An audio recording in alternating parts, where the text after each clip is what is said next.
തീർന്നില്ലേ? ആദ്യം വാതിലൊന്ന് പണ്ടാറടക്കി. എല്ലാം തീർന്നില്ലേ? പെട്ടിയെടുത്തോ, നമുക്ക് പോവാം.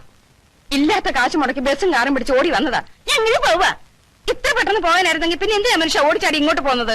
പോട്ടേന്ന് ചോദിച്ചപ്പോ ആ നരകം പോണ്ടാന്ന് പറയുന്നല്ലേ ഞാൻ വിചാരിച്ചത്. രക്തബന്ധം എന്ന ബന്ധം ഈ മാർക്കറ്റിൽ ചെലവാകുന്ന ഒരു സാധനമാണെന്ന് എനിക്ക് തോന്നുന്നില്ല. പോലീസുകാരനാണെന്ന് വെച്ചാൽ ഇത്രയ്ക്ക് അങ്ങ് വിവരമില്ലാതായി പോവോ? മോളെ, മോക്ക് വല്ലാതെ വിഷമായി കാണൂല്ലേ? എന്തിന്?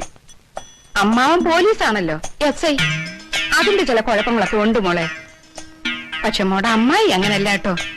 ഞാൻ ഓരോന്നോരോന്നായിട്ട് അങ്ങേർക്ക് പറഞ്ഞ് മനസ്സിലാക്കി കൊടുത്തു. നമ്മുടെ കുട്ടികളെല്ലാം നമ്മളോട് മോശമായിട്ട് പെരുമാറിയത്, അവരോട് ദേഷ്യം കാണിക്കരുത്, പെട്ടെന്ന് ചാടി ഇറങ്ങി അങ്ങനെ പൊക്കളയരുത് എന്നൊക്കെ പറഞ്ഞ് ഒരുവിധം തണുപ്പിച്ചു.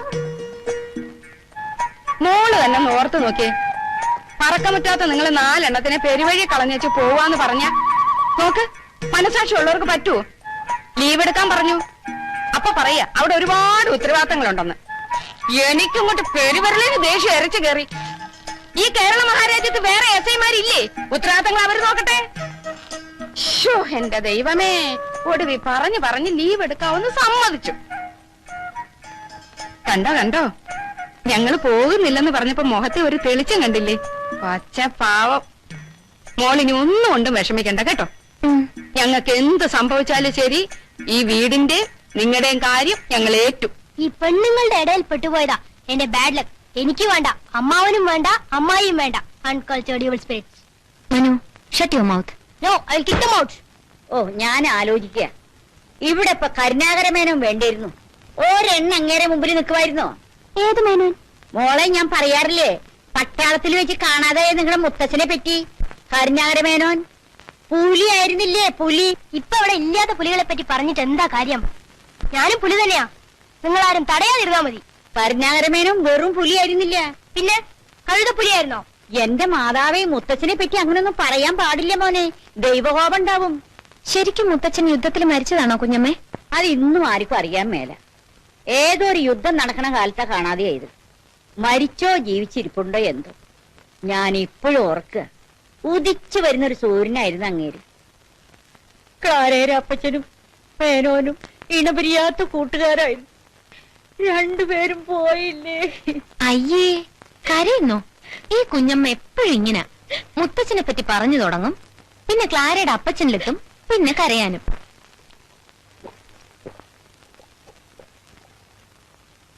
പിന്നെ ഈ രാത്രിയിലത്തെ ഭക്ഷണം നാക്കെ വെക്കാൻ കൊള്ളത്തില്ലായിരുന്നു. ഒരുമാതിരി വേഗാത്ത അരിയും കുഴമ്പ് പോലത്തെ കോഴിക്കറിയും.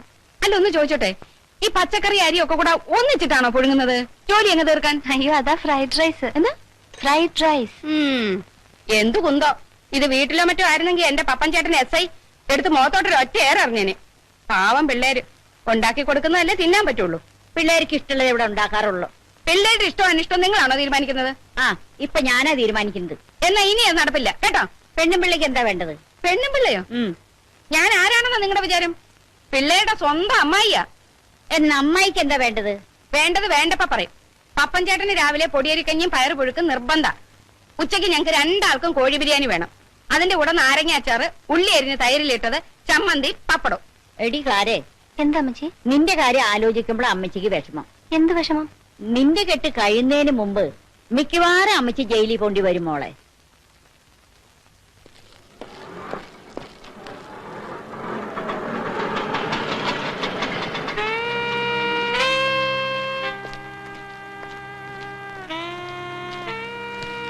സർ, അനന്തം വക്കീൽ ഇന്ന് കോടതിയിൽ വന്നിട്ടുണ്ടോ?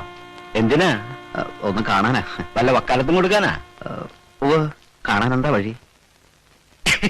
ചെല്ല്, അവിടെ ഉണ്ട്. കോടതി മുടിക്കിടന്ന് വയറക്കുന്ന കണ്ടു. സാർ, എങ്ങനെ സാർ, അനന്തം വക്കീലിന് കേസൊക്കെ ഉണ്ടോ? താൻ എവിടെന്ന് വരിക? ഞാൻ ബോംബെയിലാ, കാലത്ത് വന്നതാണ്. ബോംബെന്ന് ഇവിടം വരെ താൻ അനന്തം വക്കീലിന് വക്കാലത്ത് കൊടുക്കാൻ വന്നതല്ലേ? താൻ ആരാണെന്ന് എനിക്കറിയില്ല, എങ്കിലും മനുഷ്യത്വത്തിന്റെ പേര് പറയാ. അയാൾക്ക് വക്കാലത്ത് കൊടുത്ത താൻ കുടുങ്ങും, വാദി പ്രതിയാകും. അനന്തം വക്കീലിന്റെ പേര് ആര് പറഞ്ഞു തന്നത് എനിക്ക്? ഞാൻ അനന്തം വക്കീലിന്റെ മകനാണ്.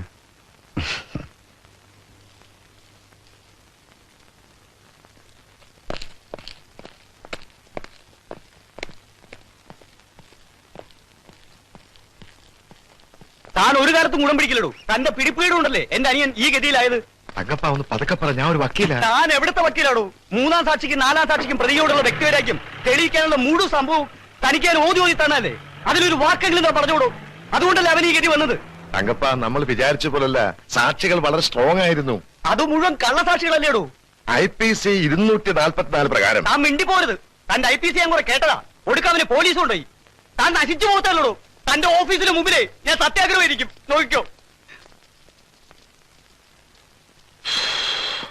ആ, നീ വന്നോ? ഞാൻ ടെലഗ്രാം അയച്ചിട്ട് എത്ര ദിവസമായി ദിനകര? ടെലഗ്രാം അയക്കുമ്പോ അതിന്റെ കൂടെ വണ്ടിക്കൂലിക്കുള്ള പണവും കൂടി അയക്കണമായിരുന്നു. ബോംബെയിലെ മലയാളി സമാജക്കാർ പിരിവെടുത്തിട്ടാ ഒടുവിൽ എന്നെ ബസ് കയറ്റി വിട്ടത്. അപ്പൊ നിനക്ക് അവിടെ ജോലിയൊന്നും ഇല്ലായിരുന്നോ? ഉവ്വ്, ഞാനവിടെ ബോംബെ കളക്ടറായിരുന്നു. എന്തിനാ തന്നെ കമ്പി അടിച്ച് വരുത്തിയത്? പറയാൻ ഒരുപാടുണ്ട്. ഇന്ന് സന്തോഷമുള്ള ഒരു ദിവസമാണ്. വളരെ പ്രമാദമായ ഒരു കേസിൽ എന്റെ കക്ഷി ജയിച്ചു. ഉവ്വ് ജയിച്ചവൻ കയ്യാമം വെച്ച് പോലീസ് ജീപ്പ് കയറി പോകുന്നത് ഞാൻ കണ്ടു. എന്നെ വിളിപ്പിച്ച കാര്യം പറ. ആ, നീ ഇന്ന് വന്നതല്ലേ ഉള്ളൂ. നമുക്ക് സ്വൈര്യമായി എവിടെയെങ്കിലും ഇരുന്ന് സംസാരിക്കാം. വാ. അച്ഛൻ പറഞ്ഞിട്ട് ഞാൻ ചിട്ടി കമ്പനിയും ഫൈനാൻസിങ്ങും തുടങ്ങി. അതിൽ നിന്ന് പണമെടുത്ത് അച്ഛൻ പല ബിസിനസ് നടത്തി നാശ കോടാലിയാക്കി. അവസാനം ചിട്ടി കമ്പനി പൊളിച്ച് എന്നെ കള്ളനാക്കി. തടി കേടാവെന്ന് കരുതിയാണ് രായ്ക്ക് രാമാനം കള്ളവണ്ടി കയറി ഞാൻ ബോംബെ പോയത്. അച്ഛൻ വക്കീല്, മാന്യൻ. അച്ഛൻ അറിയോ, ആളറിയാതിരിക്കാൻ കുറെ കാലം ഞാൻ ബോംബെയിൽ താടി വെച്ചാണ് നടന്നത്. ആഹാ, താടി എന്ന് വെച്ചാ വെപ്പ് താടിയോ ഒറിജിനലോ? വെപ്പ് താടി. ഒറിജിനൽ വെക്കാൻ താടി രോമം വളരണ്ടേ? എന്റെ ദിനകര, ഞാൻ അനുഭവിച്ച കഷ്ടപ്പാടുകൾ നിന്നെ ഞാൻ അറിയിച്ചില്ലെന്നേ ഉള്ളൂ. നിന്റെ കമ്പനിയിൽ ഡെപ്പോസിറ്റ് ചെയ്തവന്മാര് വെട്ടുകത്തിയെടുത്തോണ്ട് വീട്ടിൽ വന്ന സംഭവം വരെ ഉണ്ടായിട്ടുണ്ട്. അന്നൊക്കെ അവസാന കൈക്ക് സഹായിക്കാൻ ഈ മോഹൻദാസ് ഉണ്ടായിരുന്നു. സത്യം പറയാലോ, ഇപ്പൊ ജീവിതം ഒരു വലിയ ചോദ്യചിഹ്നമായി മാറിയിരിക്കുക. തലയ്ക്ക് മീതെ ശൂന്യാകാശം, താഴെ മരുഭൂമി എന്നൊരു പാട്ടുണ്ടല്ലോ. ആ, അതുപോലെയാ ഇപ്പൊ എന്റെ അവസ്ഥ. ഒരാള് മദ്ദളത്തോടാ ഇതൊക്കെ പറയുന്നത്. ഉരലിന്റെയും മദ്ദളത്തിന്റെയും സ്ഥിതി മെച്ചപ്പെടാനുള്ള വഴിയല്ലേ ഞാൻ പറഞ്ഞത്. പ്രശ്നമതല്ല. എന്റെ മകനാണ് നീ എന്നറിഞ്ഞാൽ കുട്ടികൾ ആ നിമിഷം നിന്നെ കെറ്റൗട്ടടിക്കും. കാരണം ചിട്ടിക്കമ്പനി പൊളിഞ്ഞപ്പോ ആ വാർത്തയൊക്കെ പത്രത്തിൽ വന്നതല്ലേ. നിന്നെ അവര് കണ്ടിട്ടില്ലെങ്കിലും എന്റെ മകൻ ഒരു കള്ളനാണ് എന്നവര് കേട്ടിട്ടുണ്ട്. അങ്ങനെ അച്ഛൻ അവരോട് പറഞ്ഞു കാണും. ആ, എന്റെ നിലനിൽപ്പിന് വേണ്ടി ഞാൻ അങ്ങനെ പറഞ്ഞു പോയിട്ടുണ്ട്. സ്വന്തം നിലനിൽപ്പിന് വേണ്ടി സ്വന്തം മകന്റെ മുഖത്ത് തന്നെ കരിവാരി തേക്കണം അല്ലേ? ഏതായാലും കരിയായി. അപ്പൊ ആ കരി ഒരു മുഖത്ത് മാത്രം തേച്ചാ മതിയല്ലോ എന്ന് ഞാനും കരുതി. നല്ല അച്ഛൻ. നല്ല അച്ഛനാവാൻ നീ എനിക്കൊരു അവസരം താ ദിനകര. പണമില്ലാതെ ഇങ്ങനെ വെറും പിണങ്ങളായി കഴിയുന്നതിലും ഭേദമല്ലേ ഇത് മോനെ. ഇത് സക്സസ് ആവുമെന്ന് എനിക്ക് ഉറപ്പുണ്ട്. കാരണം കുട്ടികൾ 4 എണ്ണത്തിനും എന്നെ അത്രയ്ക്ക് വിശ്വാസമാ.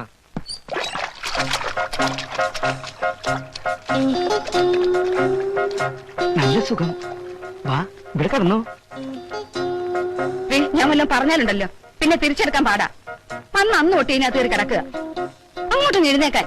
ആ പെണ്ണ് ചെമ്മീൻ കമ്പനിയിലോട്ട് പോവാന്ന് പറയുന്നത് കേട്ടു. കൂടെ ചെല്ലുന്നെങ്കിൽ ചെല്ല്. എന്നിട്ട് അവിടുത്തെ വരവെത്ര, ചെലവെത്ര, കയറ്റുമതി എങ്ങനെ, ഇറക്കുമതി എങ്ങനെ എല്ലാം ഒന്ന് ചോദിച്ചു മനസ്സിലാക്ക്. നിങ്ങളാണ് ഇനി എല്ലാത്തിന്റെ മേലധികാരി ജോലിക്കാർക്കും ഒന്ന് തോന്നട്ടെ. എല്ലാത്തിനും ഒന്ന് വെരിട്ടി വിട്ടേക്ക്. ഓക്കെ, നല്ല തെറി വിളിക്കാം. എന്റെ സങ്കടം അതല്ല എന്റെ ദൈവമേ. പിന്നെ നിന്റെ സങ്കടം എന്താ? നിങ്ങൾക്ക് അല്പമെങ്കിലും ബുദ്ധിയും വിവരം ഉണ്ടായിരുന്നെങ്കിൽ ഇവിടെ കിടന്ന് വലിച്ചു കൂടായിരുന്നോ മനുഷ്യ? മതി, നിർത്ത്. ഞാൻ ആരാണെന്ന് നിനക്ക് കാണിച്ചു തരാം. എന്റെ ഈശ്വര, ഒരു തുണി എടുത്തു കൊടുത്തൂടെ മനുഷ്യ?